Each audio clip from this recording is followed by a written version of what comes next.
Në Fakultetin e Shkencave Humane të Universitetit të Vlorës Ismail Qemali janë fituar 3 projekte të financuara nga Agjencia Kombëtare e Kërkimit Shkencor dhe Inovacionit, ndërsa njëri prej tyre është i Departamentit të Edukimit. Drejtuesja shkencore e këtij projekti, njëkohësisht përgjegjëse e Departamentit të Edukimit, Esmeralda Laçi, flet më gjerësisht gjatë një interviste të dhënë për televizionin 6+1 Vlora. Bëhet fjalë për një studim i cili lidhet me klimën dhe edukimin, po themi si fushë e gjerë, dhe pastaj po konkretisht ne kemi për qëllim që të bëjmë një studim për të nxjerrë në pa kompetencat në lidhje me njohuritë mbi ndryshimet klimatike që zhvillohen sot nëpër kurrikulat universitare, pra të krijojmë një lloj panorame për gjendjen e, po themi, këtij subjekti sot nëpër universitetet shqiptare, dhe më pas të ofrojmë mundësinë e krijimit të një modeli për të përfshirë këto njohuritë mbi klimën në kurrikula universitare të veçanta. Në rastin e këtij projekti, target grupi kryesor janë programe të cilat lidhen me formimin e mësuesve, duke i konsideruar këto si të rëndësishëm, duke qenë që transmetojnë njohuritë tek brezat e rinj. Pra, është një projekt, besoj i këtij lloji është i pari në Shqipëri, dhe mendoj që do jetë i suksesshëm, duke nisur edhe nga përvoja ime personale, po themi si eksperte e ndryshimeve klimatike prej shumë vitesh pranë UNDP-s, dhe si një nevojë që është shprehur në të gjitha raportet ndërkombëtare që kanë lidhje me Shqipërinë, të cilët kanë evidentuar nevojën e edukimit për sa i përket ndryshimeve klimatike. Sigurisht dhe për Universitetin e Vlorës, besoj është një arritje e rëndësishme, por jo vetëm, edhe për komunitetin, se në fundit projektet nuk kanë vlerë nëse ngelen në shkresat tona apo në dosjet tona brenda institucionit. Pra,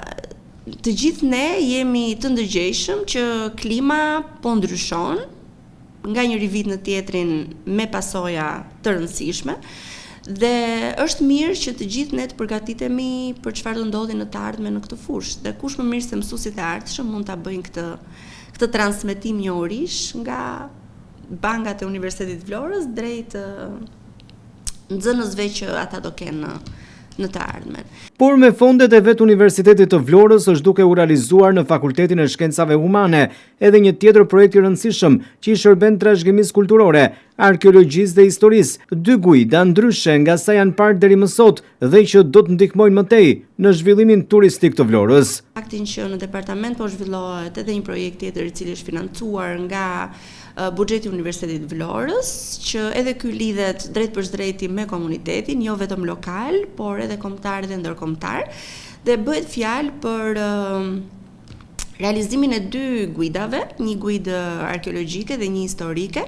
Drejtuesi i projektit është profesor Ermal Sina, dhe antar të tjerë të grupit mësimor të historisë dhe gjeografisë, me eksperiencë në fushën e trashëgimisë kulturore, arkeologjisë, historisë, të cilët kanë paraqitur një projekt, me thënë drejtën, ndryshe nga çka kemi parë deri tani. Një guid që do t'i shërbej, përveç komunitetit lokal, edhe turistëve, duke qenë që Vlora është një nga pikat më të nxehta në thojzat të turizmit në Shqipëri. Kanë menduar që të sjellin 2 guida ndryshe nga ato që janë parë deri më sot, pak më të aksesueshme në kuptimin e fjalorit e materialit që do ofrohet nga një publik sa më i gjerë, pra jo thjesht nga ekspert të fushës. Dhe mendoj që dhe kjo do jetë një punë interesante që do të vulloset nga Universiteti i Vlorës. Universiteti i Vlorës Ismail Qemali aktualisht ka në zbatim në Fakultetin e Shkencave Humane edhe disa projekte të tjera në bashkëpunim me universitete brenda vendit. Ne kemi në vazhdimsi